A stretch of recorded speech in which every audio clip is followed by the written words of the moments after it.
Hello, and welcome to another episode on the Everyday Joy podcast.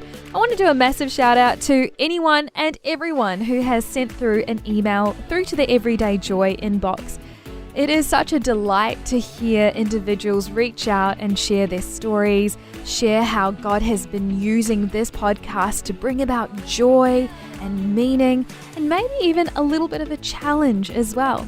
Now, if you want to send through a personal email, this comes straight through to the Everyday Joy podcast team. The inbox is in the description below. And if you've got some suggestions and some feedback as well, that's the place to do it. So if you want to find the link, the email address is below in the description, or if you've got a good memory, it's everydayjoy@positivemedia.com.au.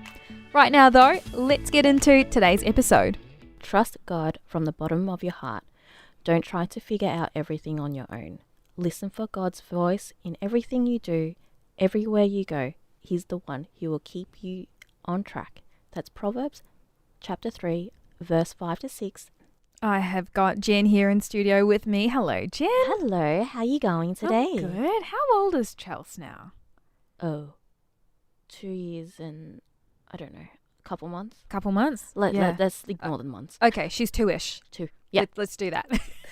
What's her new thing at the moment? Oh, she's doing her ABCs.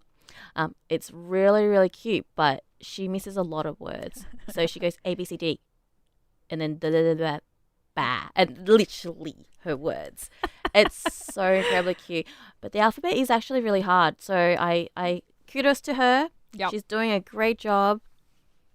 I don't think anyone tests you on your ABCs. That's okay. She's only 2. She's doing well to get to do the first 4 letters. 4, yes. Amazing. Hey, today we're talking about something that I believe a lot of listeners can relate to, or guaranteed there is someone that you know right now battling with this. And it is called mum guilt. Yes. So we're going to break format a little bit for today's episode. Jen, what is mum guilt? Yep. So mum guilt, it's a definition I feel like it's come up in the recent times. It's when you don't feel like you're enough. You don't feel like you could be a good parent or you can be the best parent for your child. It's when you're in different situations, you're like, I should be at home looking after my child. Or when you're at home, you're thinking, I should be a career woman. I should be able to do it all. Correct. And I think a lot of this comes from perspective from our society of what a mum should do, or in particular, what a woman should do. Yeah. Have you watched the Barbie movie? No, I haven't. You haven't? No. Jen! I know. That's why I'm a mother. Like, I don't have the time. Okay. Google the monologue. I might even actually pop it on the Facebook page. Have you watched the monologue? Yes, I've read that. Yes. Okay. So for copyright reasons, I probably shouldn't, do a word for word thing here, but I can post a video on the Facebook group, or just look it up yourself. The monologue in the Barbie film. Unpopular opinion, I thought the movie was okay, but that bit made me cry because I know I'm not going to spoil too much of it. It's just this part in the movie where one of the characters talks about all the expectations placed on a woman. And it was like, woman's expected to do this and do this and this, but you can't be too much of this and you can't be too much of that, but you got to be able to do this, and everything contradicts. And I just felt like she explained my life. Like, yes, no wonder I always feel like I'm letting someone down, or I'm letting down some kind of standard of who I should be. And I think this mum guilt thing ties in so beautifully with this verse and the subject, because Proverbs 3 verses 5 to 6 talks about listening for God's voice in everything that you do. Everywhere you go, He is the one who will keep you on track. So what I love about this verse is that it doesn't say, look at all the standards, look at all the expectations. It says, listen to God's voice. And that simplifies things. It does. It's such a relief to know that this is something that's in the Bible, that obviously those like years and hundreds years ago, they suffered from this as well. And nowadays, now that we are, so it's such a relief to know that God knows us so well that he's like, don't trust yourself. You have to figure everything out. Listen to me. God already knows where we're going. He's gonna be the one who's gonna lead us through this. And I just wish that I didn't have the mum guilt. I wish that I can enjoy the moment. So when I'm at work, I can focus on my work and not think, is Chelsea trying to nap? Is she crying? Does she need me? Is she calling my name? Is she trying to find something that smells like me? Or I wish that I could be in Chelsea's presence when I'm playing with her and not be thinking, oh, what do I need to do at work? Or I didn't answer that email properly. Or like, I should have done that better. I wish I could be more in the moment, the way that God intended me to be. Yeah. Being at home when you're at home and being at work when you're at work. Yeah. You know, it's funny. Like I'm not a mum yet, praying about it. But one of the biggest things that I've struggled with is this whole idea of like the work-life balance. Unfortunately, we live in a time where you need two people working on a full-time income in order to be able to raise a family. And so Ari's mum was able to stay home and look after the kids, and his dad worked. And we both were just sitting down and saying to ourselves, there is no way that we can do that.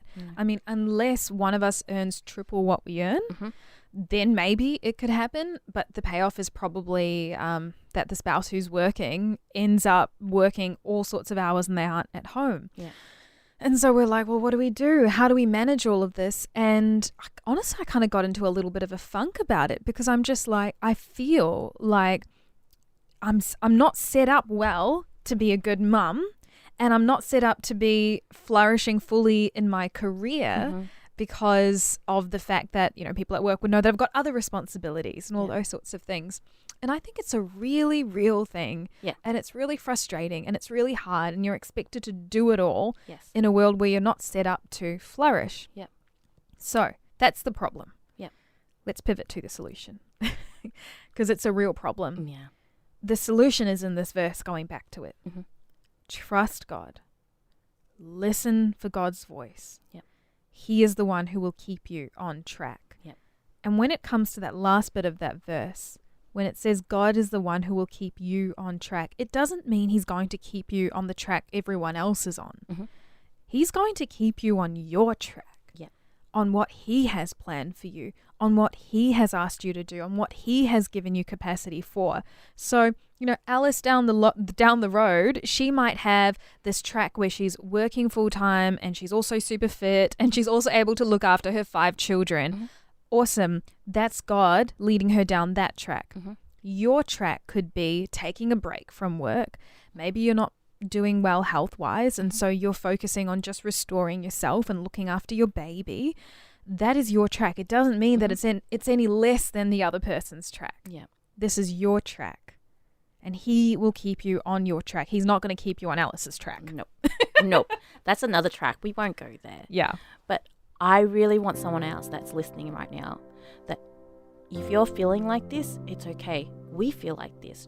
Joy, you're not a mum. But I still feel it. You feel it? Yeah. I'm a mum and I'm feeling it. And there's someone out there who's definitely feeling it. Everyone that's listening will feel it. You are not alone in this. God's got this. God's voice is going to lead us. You just got to listen. You need quiet in your heart.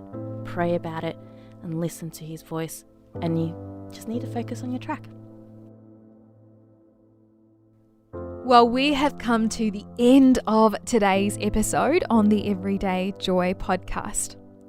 Before we wrap up, I want to encourage you to take some time today to journal and reflect on the contents of today's episode. Because here's the thing, sometimes things can go through one ear and they come out the other because life is busy and it's crazy. And that's okay. You know what? The incredible thing about podcasts and all those sorts of things is that you can listen to them on the go. They're meant to be a companion.